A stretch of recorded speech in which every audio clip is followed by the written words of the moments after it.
Preparação para a crise final. O que é o selo de Deus? Dá-se o nome de selo a duas coisas. O instrumento que se usa para estampar uma marca, a estampa propriamente dita, referindo-se ao selo de Deus, o instrumento para selar é a lei de Deus. Em seu sentido amplo, e o sábado do quarto mandamento em seu sentido mais específico, visto que é o mandamento que leva a inscrição do nome e o título da autoridade que representa a lei e o sábado, que refletem a perfeição de Deus e a obra transformadora de seu Espírito. Por outro lado, o selo de Deus interpretado como a marca propriamente, ou seja, o resultado da aplicação do instrumento num documento, é um caráter semelhante ao de Cristo, a perfeição divina refletida na vida do Filho de Deus.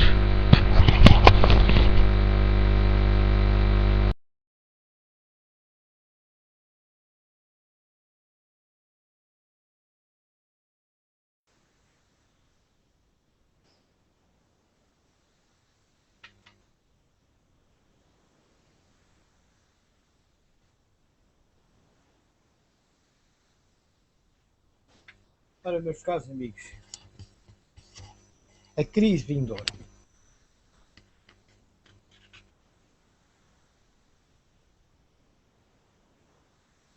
Vou começar a ler do início. A cronologia dos escritos do Espírito de Profecia.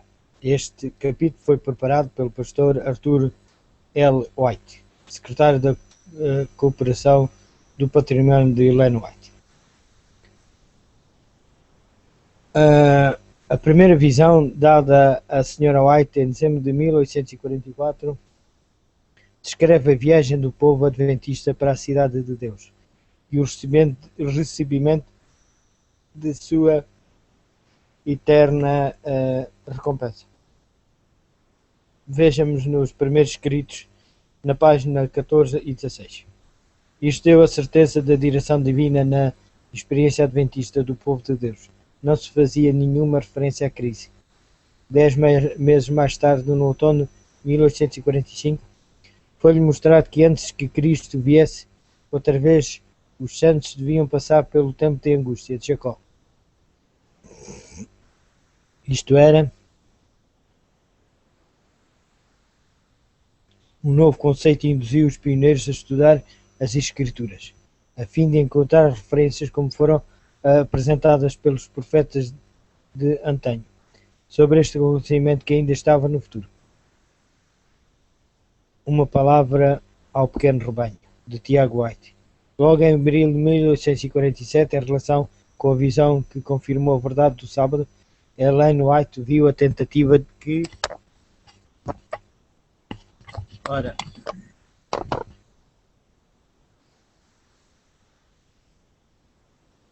que faria o papado para mudar o sábado e o significado do sábado no último conflito da Terra. Isto ajudou os crentes adventistas a ver o tema do sábado e a mensagem do terceiro anjo. Veja os primeiros escritos. No capítulo o capítulo sobre as visões subsequentes.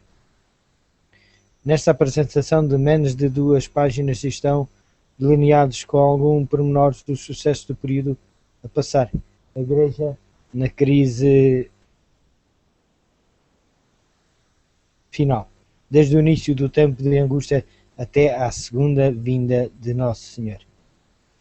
Mais tarde, em 1848, e de novo em 1853, apresentou-se em visão a Ellen White o quadro completo dos acontecimentos do conflito milenário entre os poderes da justiça e as potências do mal, a luta entre Cristo e Satanás, desde o começo do pecado até o presente e o panorama do futuro até à nova terra. Isto ela apresentou aos crentes no verão de 1858 e no livro espiritual Gypsy, volume 1, que tem 219 páginas.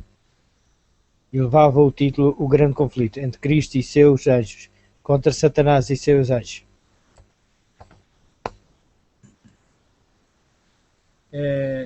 Continua.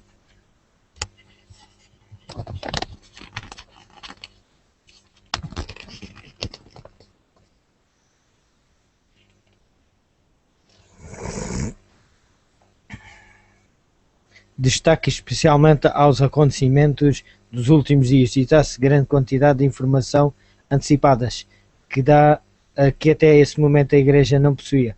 Este precioso volume da primeira hora constitui hoje a última metade do livro Primeiros Escritos, no qual os últimos 30 páginas são dedicadas à descrição dos sucessos abarcados em menos de 2 páginas. A Igreja, porém, estava destinada a crescer e com este crescimento tinha de poder abarcar e utilizar o maior e mais detalhado montante de informações sobre os acontecimentos vindouros. Em muitas visões se apresentou Ellen White sempre com maiores detalhes toda a história do grande conflito e especialmente os últimos acontecimentos cruciais do tempo da crise. A seu devido tempo, estas apresentações mais completas foram transmitidas à Igreja e ao mundo. Ao publicar-se em forma ampliada a história do conflito em 400 páginas do livro O Conflito dos Séculos em 1848, 1884 e em uma nova versão ampliada em 1888, com suas 700 páginas. Esta voltou a ser publicada em 1911 na forma do livro que temos presentemente com esse nome. Neste volume, a descrição da crise futura e o libertamento abarca 100 páginas. Veja-se o conflito dos séculos. Por outro lado, ao longo dos anos, em diferentes capítulos aparecidos nos testemunhos e na revista Herald, como outras revistas da Igreja, Ellen White fez referência à crise que nos espera, e especialmente em relação com os temas da lei dominical, que esteve em debate durante pelo menos uma década, começando aproximadamente em 1885. As referências são muito numerosas, porém o leitor pode encontrá-las especialmente nos seguintes lugares.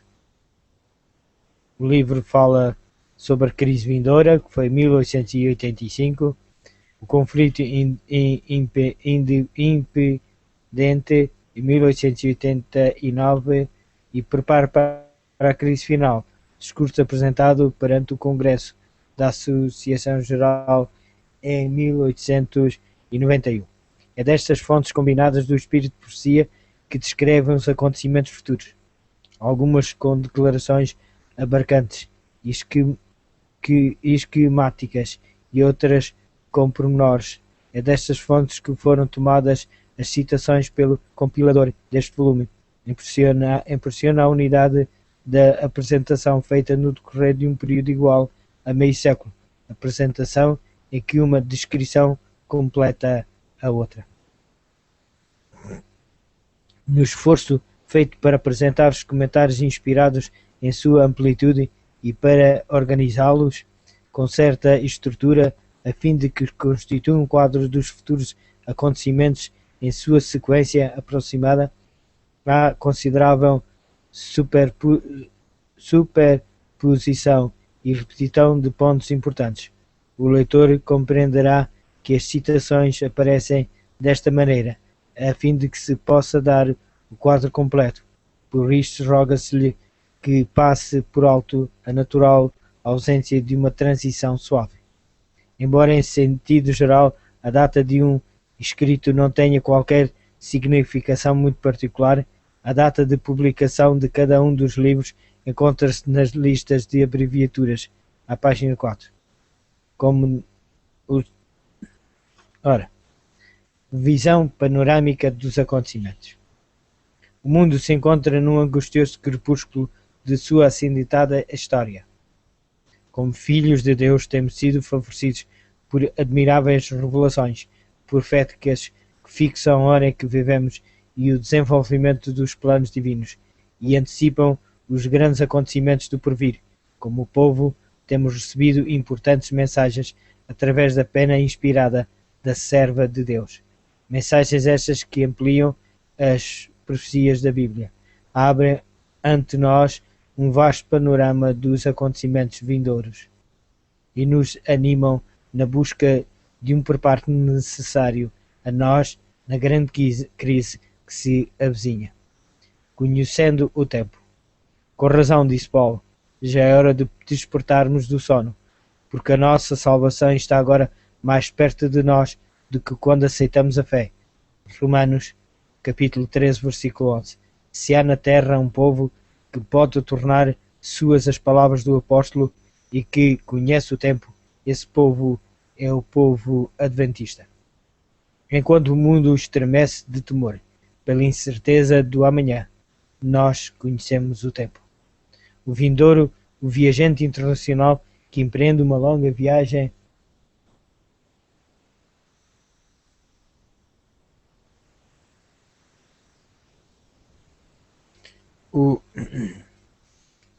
continuando.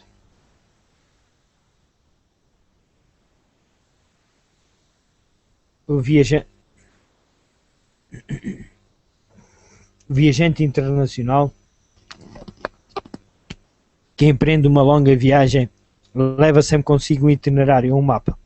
Em todo o tempo sabe quais são as etapas já cobertas de sua viagem e que escalas o espera no futuro.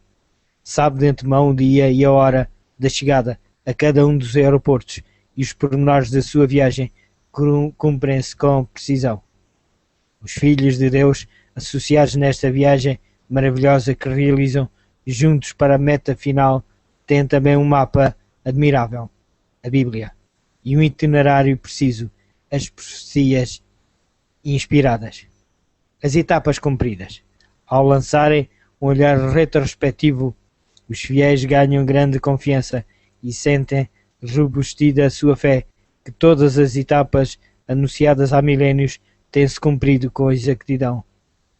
Os 4 grandes impérios da antiguidade surgiram e desapareceram, conforme indicavam as profecias de Daniel, capítulo 4, capítulo 2 e capítulo 7. O ferro e Império Romano se fragmentou, constituindo-se nas modernas nações europeias, e apesar de todas as tentativas para voltar a unir esses povos, eles permanecem separados, como o ferro e o barro dos pés da estátua. Os 1260 anos da supremacia papal pertencem hoje à história e permanece como um testemunho há mais da certeza da firme palavra profética. A ferida mortal, numa das cabeças da primeira besta de Apocalipse 13, não somente foi aplicada segundo a predição divina, mas segundo essa mesma predição, a ferida foi curada. E hoje assistimos ao cumprimento do último lance profético, quando toda a terra se maravilha após a besta. Os acontecimentos preditos pela mais longa e mais admirável profecia da Bíblia, a dos 2300 anos, com as 70 semanas inclusas, cumprem-se com a assombrosa objetividade. O retorno dos judeus da Pérsia para a Palestina, a reedificação da cidade e do muro, o batismo de Jesus e sua morte no Calvário ocorreram com precisão matemática, conforme o indicava o oráculo inspirado.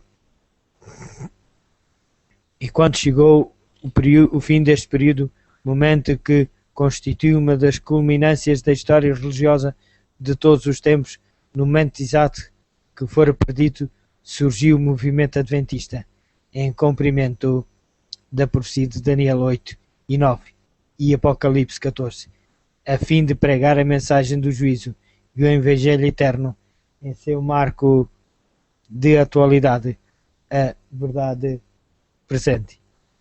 As condições sociais, políticas e religiosas, assim como os fenómenos astronómicos anunciados pelo Senhor Jesus em seu sermão profético há 2000 anos, como sinais do tempo do fim, indicadores de sua segunda vinda, cumprem-se ante nossos olhos com dramático realismo.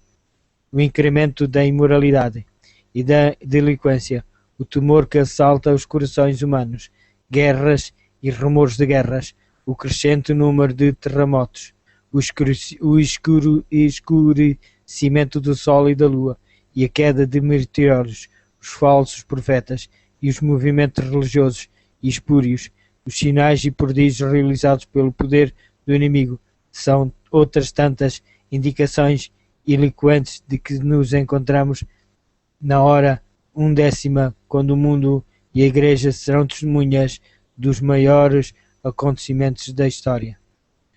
O aumento prodigioso da ciência, tão rápidos que já quase não nos surpreendem, nem mesmo os inventos ou descobrimentos mais extraordinários, assim como os progressos na era da velocidade e a conquista do espaço, cumprem de maneira emocionante a predição do profeta Daniel, segundo a qual a ciência aumentaria e os homens correriam de uma parte para outra. Um olhar retrospectivo, enfim, nos convence de que todas as profecias da Bíblia têm-se cumprido com espantosa precisão, de que todos os períodos proféticos chegaram ao fim em 1844 e de que nos esperam apenas os acontecimentos da última hora e o acontecimento culminante de todas as épocas, o glorioso aparecimento de Jesus nas nuvens do céu. Antes, porém, que como um povo cheguemos a essa meta almejada, o ensino combinado da Palavra de Deus e os testemunhos da Sra. White nos indicam conjunto de eventos de impressionante magnitude que passarão em rápida e estreita sucessão e que levarão a Igreja como tal e cada um de nós individualmente a uma crise máxima que requer especial preparo. O passado assegura nossa confiança no futuro. A exatidão com que se cumpriu cada uma das etapas das profecias até hoje garante-nos a certeza com que sobrevirão os acontecimentos do futuro. Por outro lado, a maneira admirável com que Deus tem guiado e protegido o seu povo através dos séculos, escutando contra os poderes malignos e fazendo sair sempre vencedor, é um indício da segurança com que a Igreja hoje militante continuará sendo guiada até chegar ao ponto da Igreja triunfante. Nada temos a temer do futuro, a menos que esqueçamos a maneira como o Senhor nos tem conduzido e seu ensino em nossa história passada. Um panorama do futuro. Com esta confiança e com esta certeza passamos em ligeira revista o panorama do futuro imediato, estendendo nossa vista até o regresso de Cristo. Vejamos como em visão panorâmica quais os acontecimentos que nos confrontarão como povo até o dia de nosso livramento final.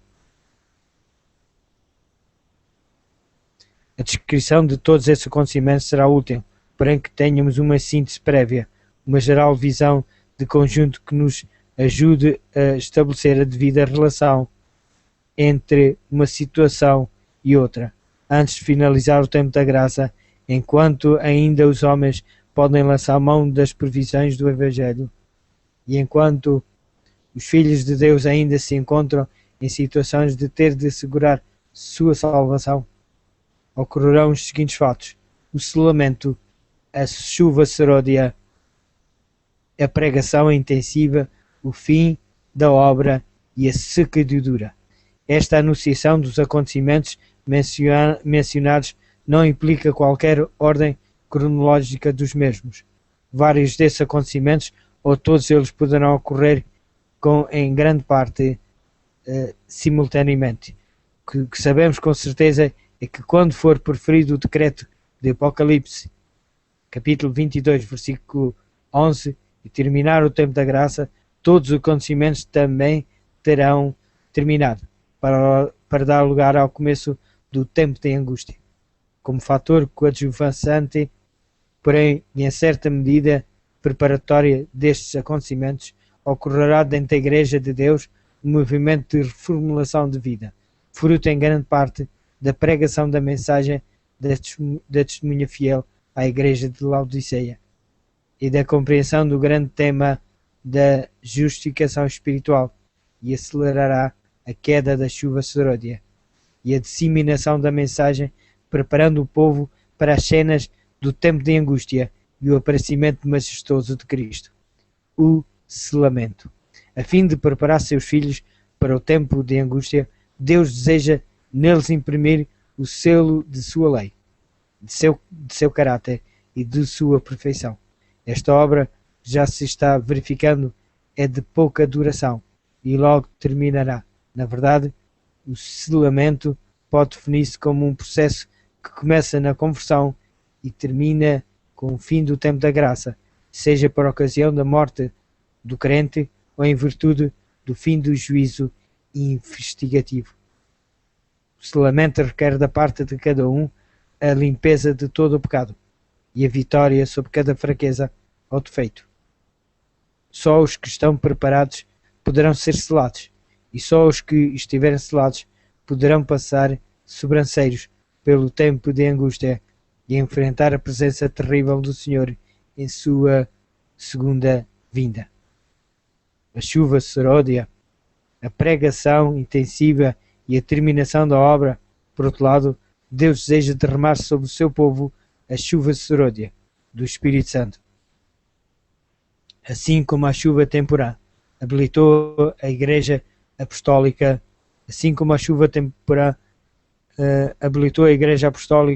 para proclamar as boas novas de salvação com sucesso por todas as partes do mundo, de então este refrigerante poder divino permitirá que o povo de Deus da atualidade complete sua obra e alcance toda a nação, tribo, língua e povo. Com a última mensagem evangélica, a promessa do derramamento do Espírito de Deus em chuva seródia é para hoje e não para uma época futura, mas para que se cumpra, é indispensável que a grande maioria dos membros da Igreja realize completa consagração a Deus. Libere-se totalmente do eu, descarte-se do pecado em qualquer de suas formas e com humildade e mansidão busque com todo o fervor a face do Senhor. Breve dar-se-á a forte pregação da mensagem. Ao manifestar-se o poder divino, a terra será iluminada com a glória do Senhor e a obra terminará de acordo com o plano e a promessa de Deus. Dentro das fileiras da Igreja deverá ocorrer um processo especial de reforma e santificação, o qual afetará a grande maioria dos seus membros no preparo para a chuva seródia, para a forte pregação e a terminação da tarefa evangelizadora. A secudidura é outro dos grandes episódios que envolvem a Igreja durante o tempo de graça. Este termo designa a definitiva apostasia de certo número dos que participam hoje do povo de Deus. O abandono da Igreja por parte de muitos adventistas dá-se-á porque não aceitaram de todo o coração um chamado divino para uma completa conversão e consagração e porque recusaram a mensagem de Cristo à Igreja de Laodiceia, mensagem de arrependimento e reforma da vida, mantendo apenas uma experiência formal e superficial. Quando sobrevier a grande hora da crise para a Igreja e começar a perseguição pela imposição generalizada da legislação dominical, muitos desertarão e alguns se converterão em nossos piores inimigos. Só uma entrega total da vida a Deus e uma experiência profunda e crescente conversão nos livrará deste perigo e nos manterá unidos na hoste de homens e mulheres consagrados que triunfarão gloriosamente com o povo adventista e que darão gozosas boas-vindas a Jesus em sua iminente aparição. O pré-tempo de angústia.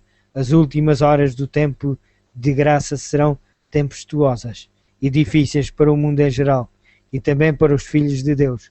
No mundo, enquanto os 4 anjos estão contendo os ventos, estarão aumentando a luta e a confusão, os problemas político-económicos e sociais, a desagregação da família, o temor e a angústia. Os governos, malgrados o muito esforço que façam, não podem controlar os complexos e crescentes problemas que sujeitarão seus povos a uma situação premente. Esta época de angústia a que se referiu Jesus no livro de Lucas, capítulo 21, versículo 25, é anterior ao verdadeiro tempo de angústia que começará no momento que terminar a graça. As horas de angústia prévia serão gravadas pela perseguição de que seremos objeto por parte dos poderes apóstatas. Todavia o Senhor estará conosco para nos fortalecer e ajudar a viver ou sofrer com alegria, confiados em seu braço omnipotente. Como guardaste a palavra da minha paciência, também eu te guardarei da hora da tentação que há de vir sobre todo o mundo, para tentar os que habitam na terra. Eis que vem sem demora. Guarda o que tens, para que ninguém tome a tua coroa. Apocalipse, capítulo 3, versículo 10 e 11. A perseguição encontra-se em Apocalipse, capítulo 13, versículo 11 a 13. Apocalipse é o último livro da Bíblia, do Novo Testamento. Descreve-se profeticamente um panorama de perseguição que o Espírito por si ampliou. Esta perseguição começará antes do fim do tempo da graça e se agravará durante o tempo de angústia de Jacó. Chegará, porém, a hora da libertação. A besta com chifres de cordeiro de Apocalipse 13 representa os Estados Unidos da América do Norte, nação jovem composta de um povo manso e bom, Estado democrático republicano, com uma Constituição modelo em que estão admiravelmente salvaguardados os direitos humanos e as garantias individuais, sobretudo o direito mais caro de todos, a liberdade de consciência. Este país tem estado a cumprir até agora e continuará cumprindo uma missão verdadeiramente histórica, ao ver alcançadas culminâncias da liberdade religiosa com a primeira emenda à sua Constituição que proíbe ao Congresso legislar sobre a matéria religiosa e estabelecer completa, respeitosa separação entre Igreja e Estado, e converteu-se num baluarte da liberdade de consciência. As suas praias generosas têm ocorrido homens e mulheres perseguidos por suas convicções em todos os países do mundo para amparar-se sob as garantias do seu admirável sistema político. Em sua providência, Deus escolheu os Estados Unidos para estabelecer o centro mundial da Igreja Adventista. E deste país rico, progressista e amante da liberdade, tem saído sem qualquer entrave, através dos anos, os recursos e os missionários para levar a tríplice mensagem evangélica aos 4 cantos da terra e até os confins do mundo. Contudo, a profecia afirma que este país, representado pela besta com chifres de cordeiro, mudará completamente sua natureza e, como consequência, fará o seguinte: falará como dragão, e o dragão de Apocalipse 12 é uma potência perseguidora. Obrigará os moradores da terra a adorar a primeira besta, ou seja, Roma. Obrigar a humanidade a render vassalagem a uma potência político-religiosa significa fazer imposições de caráter religioso. Isto cancela toda a liberdade religiosa mantida até então e inaugura uma época de coerção e perseguição. Fará grandes sinais, de tal maneira que até fará descer fogo do céu à terra para enganar. Isto se cumprirá pelo extraordinário incremento que alcançará o espiritismo e sua união com o catolicismo e o protestantismo. Ordenará aos moradores da terra que façam uma imagem à primeira besta, vale dizer, o poder romano. Se a besta é um poder perseguidor, a imagem da besta terá de ser outro poder, que utilize os mesmos métodos. Esta imagem da besta, como veremos no capítulo próprio, através da pena inspirada, outra coisa não é senão o setor do protestantismo, que irá afinal à apostasia e que se unirá para existir do Estado poder civil, a fim de impor leis religiosas. Fará que em todos seja posto um sinal, o sinal da besta, e que ninguém possa comprar nem vender, a não ser que tenha o sinal da besta. O sinal da besta é exatamente o que se tem proclamado. Nem tudo o que se refere a esse assunto é compreendido. Nem compreendido será até que tenha sido completamente aberto o rolo do livro. Sendo que o sinal ou o selo de Deus é a lei divina, e em particular o sábado, verdadeiro dia de repouso, o sinal da besta, o poder do inimigo de Deus, é da verdade, deve ser um falso dia de repouso. Assim, como a observância do sábado, de acordo com o quarto mandamento, testifica de nossa lealdade ao governo de Deus, como Criador e Salvador, a observância do domingo, que será universalmente imposta pela imagem da besta e os demais poderes apóstatas, é o sinal da besta, ou seja, o sinal de lealdade a um falso poder inimigo da verdade. O ponto focal da grande e milenar controvérsia entre a verdade e o erro, entre Cristo e Satanás, será a observância ou a violação do verdadeiro dia de repouso. Os que não aceitam o sinal ou marca da besta, os que se negam a observar o domingo e a participar simultaneamente em atos de culto que comportarão a violação do santo sábado, serão perseguidos, perderão toda a proteção da parte do Estado. As garantias constitucionais serão suspensas para eles e privá-los-ão dos direitos mais essenciais, até mesmo os de subsistência, como de comprar e vender. Antes que termine o tempo da graça, será promulgada uma lei dominical de âmbito federal. Esta dará começo a uma grande hora de prova para a Igreja, a crise máxima de sua história, pois as leis que obrigam o descanso dominical pretendem ter caráter social e de saúde, admitem exceções e insiste-se em que estão desprovidas de todo o conteúdo religioso. Leis semelhantes encontram-se em vigor em grande número de estados do grande país norte-americano. Breve, porém, essas leis se farão obrigatórias em todos os estados da União, convertendo-se praticamente em lei federal ou nacional. Essa lei será talvez de natureza diretamente religiosa, comportará de alguma maneira um ato de culto ou de violação do verdadeiro dia de repouso, e sua promulgação será exigida pela imagem da besta, ou seja, pela Confederação do Protestantismo apostatado, o qual agirá com apoio católico e espírita. Isto dará começo à grande perseguição.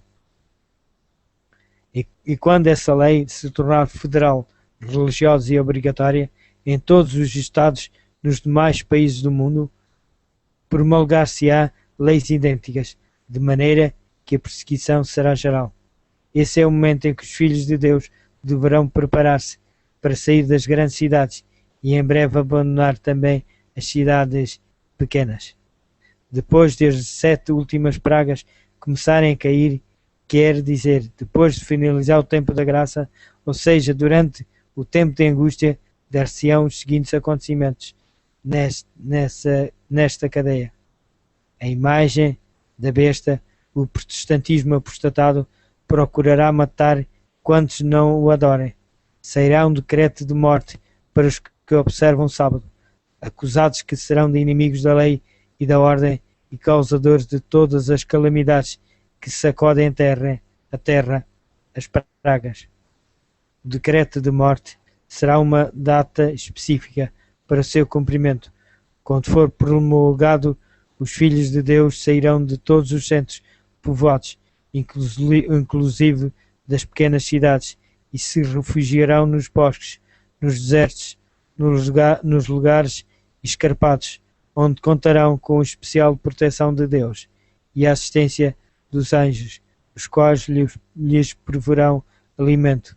Será um tempo de verdadeira angústia, em que os fiéis clamarão a Deus de maneira incessante e com todo o fervor, solicitando libertação. Os poderes aliados na luta contra Deus, sua verdade e seu povo serão o dragão, a besta e o falso profeta. Está em Apocalipse, capítulo 16, versículo 13.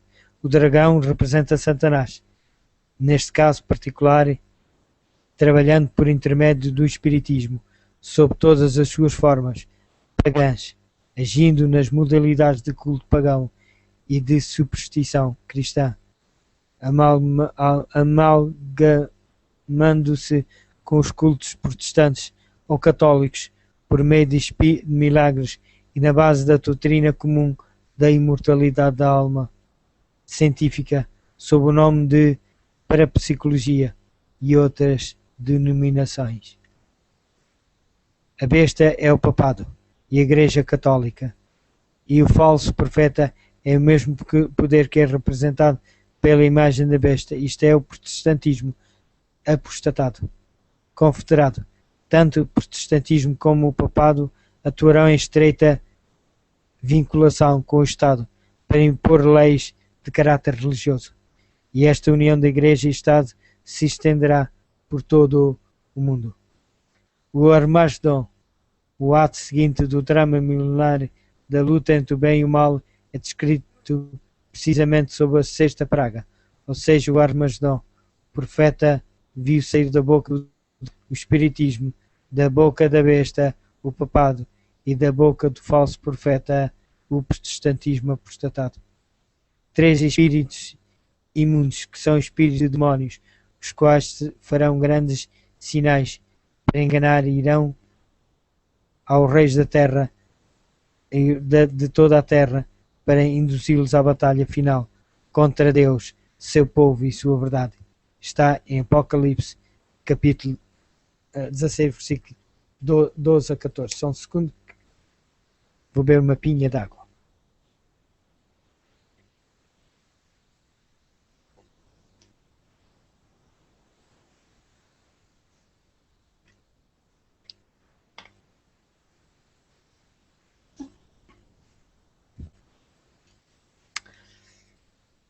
Ora, por todo o tempo que durar a perseguição, os fiéis contarão com a proteção especial do Senhor, bem assim como a companhia dos santos anjos. Em sua última fuga de emergência das cidades, serão atacados pelos exércitos perseguidores, porém as espadas levantadas contra eles se quebrarão, como se fossem de palha. Serão defendidos por anjos que atuarão com a aparência de guerreiros poderosos. Seu pão e sua água também serão providos de maneira admirável. No mesmo dia em que expirar o prazo e dever-se cumprir-se o decreto de morte ditado contra eles, o Senhor os livrará miraculosamente, paralisando os ímpios com tremendas comoções no céu e na terra, e com extraordinária desagregação dos elementos da natureza. Em meio da confusão e da ira, os atacantes começarão a lutar uns contra os outros, destruindo-se mutuamente. Ouve-se a voz de Deus e ocorre logo uma ressurreição especial. Pouco antes de aparecer nos céus o majestoso sinal do Filho de Deus. O tempo de angústia, este tempo é descrito em Daniel 12, capítulo 12, versículo 1. Naquele tempo se levantará Miguel, o grande príncipe, que se levanta pelos filhos do teu povo, e haverá um tempo de angústia, qual nunca houve desde que houve nação, até aquele tempo. Mas, naquele tempo, livrar-se-á o teu povo, todo aquele que se achar escrito no livro. O início é com o término do tempo da graça. Todas as profecias terão sido cumpridas. Terminou a sacudidura. Já terá tempo de refrigério pela presença do Senhor na chuva seródia. A pregação do Evangelho está concluída. Nesse momento, Miguel, ou seja, Cristo, o grande príncipe que intercede por nós no santuário celestial, se levantará e sairá do santuário, pondo fim à sua obra intercessória. Ele despojará de suas vestes para cingir o seu manto real. O templo do céu se encherá de fumo e ninguém poderá nele entrar. Os 4 anjos de Apocalipse 7 que estavam sustendo os ventos os soltarão, de maneira que se desencadearão furiosamente todas as paixões humanas sobre os ímpios. Cairão as últimas 7 pragas. Será esta uma época de terrível angústia para um mundo de açoites, tais como nunca se presenciaram na terra. Não fosse o fato de serem essas pragas locais e não universais, o mundo inteiro ficaria despovoado.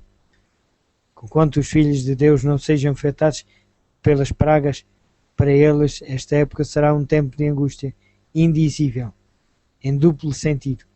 Será em primeiro lugar uma angústia material, com raiz na perseguição desapiedada de que serão objeto. Embora alguns tenham de perder a sua liberdade e passem dias difíceis em celas e calabouços, a presença de Cristo e de seus anjos converterão estes lugares em mansões de luz. Muitos deles andarão fugitivos em lugares afastados, mas defendidos e assistidos pelos anjos de Deus. Mas será também esse um tempo de angústia moral. Durante esse tempo não haverá mediador. Se houvesse em sua vida faltas não confessadas ou pecados imperdoados, estariam perdidos. Passam, pois, por uma hora de incerteza e aflição. Por um momento parecem não estar seguros de que todos os seus pecados tenham sido apagados, como Jacó na noite de angústia que passou junto ao Jobeque.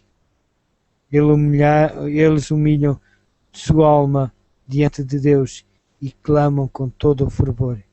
Conquanto sua fé seja severamente provada, sai fortalecida por essa experiência extraordinária. Por fim, suas orações são atendidas e a paz é obtida. Não podem recordar de pecado algum.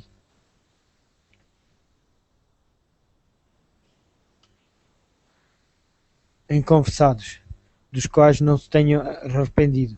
Todos foram confessados e perdoados antes do fim do tempo de graça. Obtiveram pelo poder divino a vitória sobre o mal e foram selados.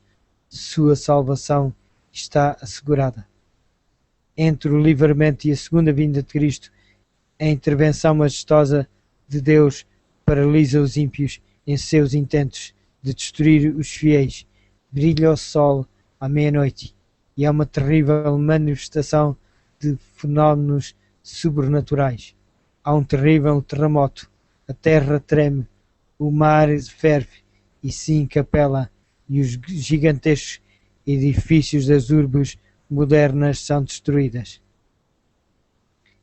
É então que ocorre a ressurreição parcial. Abrem-se as sepulturas e muitos santos se levantam para ser testemunhas da vinda de Cristo. Mas de maneira especial os que morreram na fé da mensagem do terceiro anjo. Está em Daniel capítulo 12, versículo 2 e Apocalipse capítulo 1, versículo 7. Ressuscitam também os que trespassaram o Senhor Jesus, bem assim os mais destacados inimigos da verdade. Enquanto os ímpios quedam mudos de pavor, os santos exclamam jubilosos: Este é o nosso Deus, a quem temos esperado, e Ele nos salvará. Ao reconhecermos que foram enganados, milhares começam a acusar-se mutuamente. Visam em especial os falsos pastores do rebanho, e as espadas que haviam empenhado contra os santos esgrimam-nas agora uns contra os outros. Logo os ataques se voltam contra a grande igreja, contra Babilónia. Apocalipse, capítulo 17, versículo 16, a qual será destruída e despedaçada. Em relação com estes acontecimentos, a voz de Deus proclama o dia e hora da vinda de Cristo. A aparição majestosa de Cristo é chegado, o momento culminante dos séculos, a hora anunciada, longo tempo antes, por todas as profecias.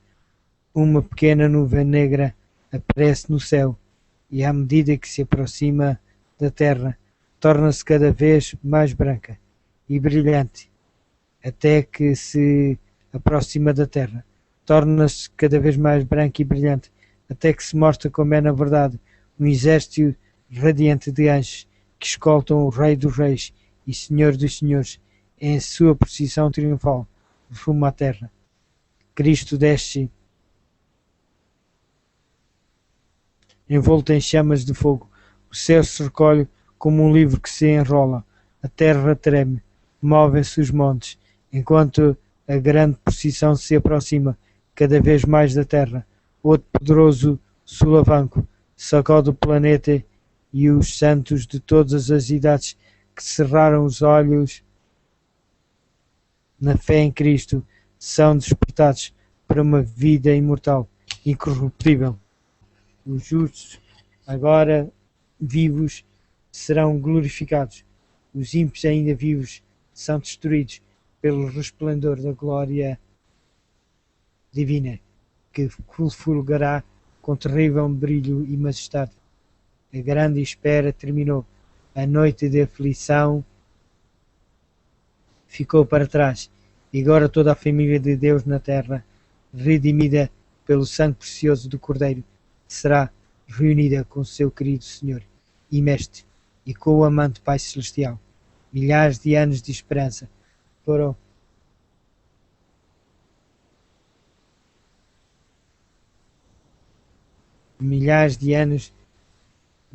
foram concretizados numa manhã eterna de triunfante realidade.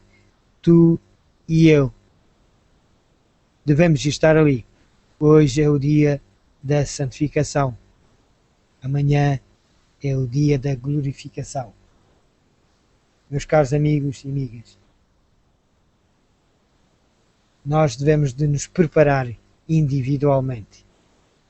Assim como Deus nos chama individualmente, gostaria de só ler aqui: querido Jesus, aos teus pés hoje quero depor a minha vida, os meus pecados, as lutas, tudo o que sou, senão somente pó. Preciso de ser transformado, de nascer de novo. Ajuda-me, Senhor, a ser fiel a Ti em todo o meu viver. Isto foi escrito no dia 4 de 12 de 2000. Para fazer o meu pausa.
Continuando, preparação para a crise final.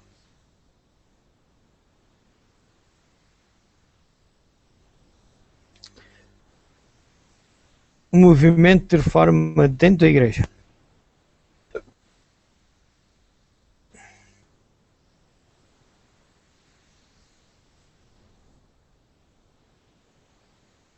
Necessidade característica: o coração da reforma, a pregação da mensagem à Laodiceia e a justificação pela fé.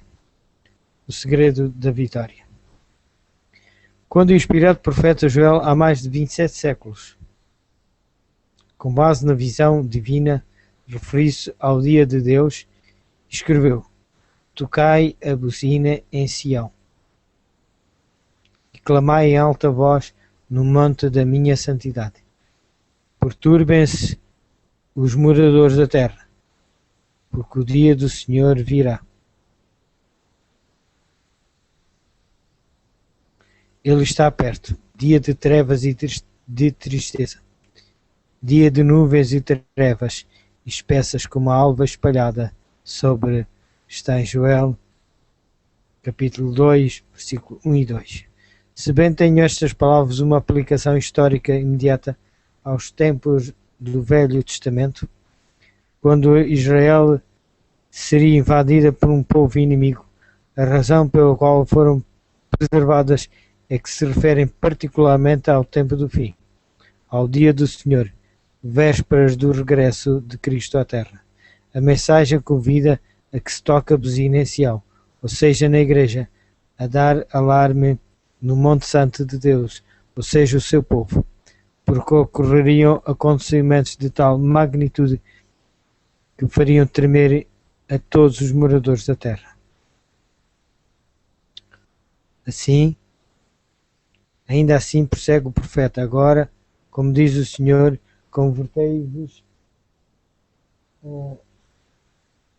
a mim de todo o vosso coração, e isso com jejuns e com choro e com pranto, e rasgai o vosso coração e não os vossos vestidos, e com pranto e não os vossos vestidos, e convertei-vos ao Senhor, vosso Deus, porque Ele é misericordioso e compassivo e tardio em irar-se, e grande em beneficência, e Ele se arrepende do mal.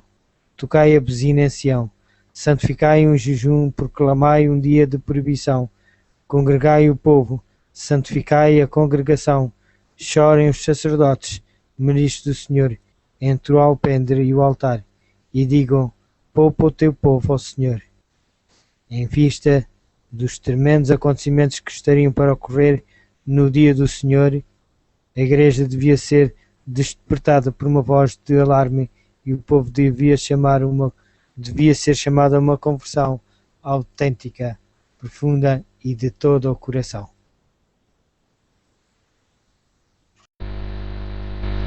Ora, o diabo, porém, tem estado a trabalhar arduamente, assiduamente, para desviar a atenção da reforma espiritual que o Senhor quer operar no seio da Igreja.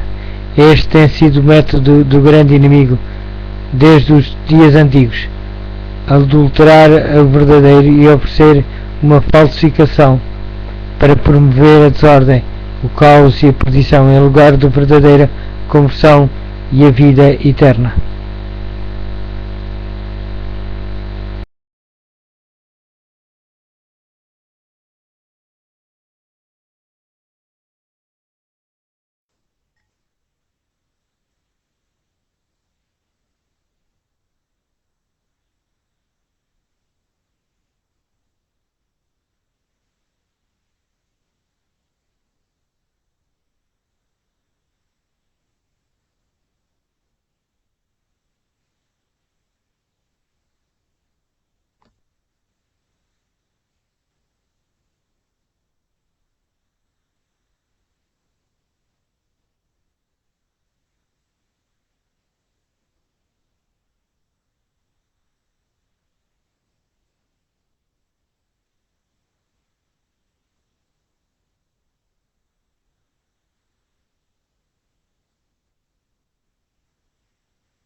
Falsificação satânica da Reforma. Declara a pena inspirada.